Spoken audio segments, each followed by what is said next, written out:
Uber. It's the app that lets you order a car on demand. Open up the app, and here you can see it's locating me. We have a driver who's going to arrive in 5 minutes.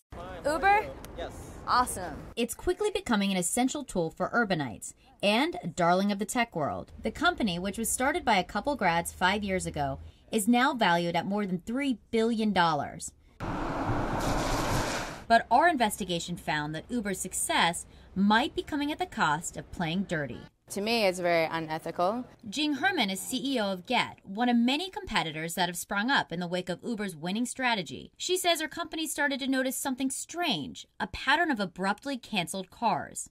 We started looking into the accounts of these people that had very, repeat cancellations, abusive behavior.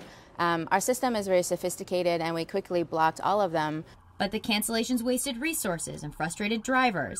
We rode with one of them who didn't want to use her name. Let's say that a customer ordered a car and you right there, and then after you there, they cancel it, you lose time, you waste your time. She says a couple days after the cancellation, she got a text message from an Uber employee encouraging her to drive for Uber instead, and she wasn't the only one. Many of our drivers got at the exact same time the same text message from Uber inviting them to leave us and join Uber. Herman did a little digging and found something interesting. The canceled cars and the invitations to join Uber weren't sent by random riders. It turned out when we investigated that, the online profiles of these people on LinkedIn, Twitter, based on the names that they used, were Uber employees in New York. Uber has a $3 billion valuation. They are growing very quickly. You would think that this isn't a tactic they would need to do. This seems a little bit scrappy. Well, you would think so, and I think the way that was coordinated, it wasn't exactly like the A-team.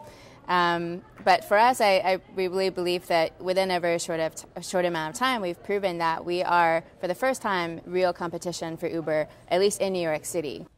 Uber wouldn't grant us an on-camera interview, but in a statement to CNN, they said while they're ambitious in their ground tactics, these went too far.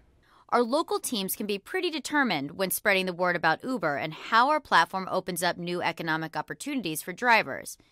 In this instance, the New York City team was a bit too ambitious and will make sure they tone down their sales tactics.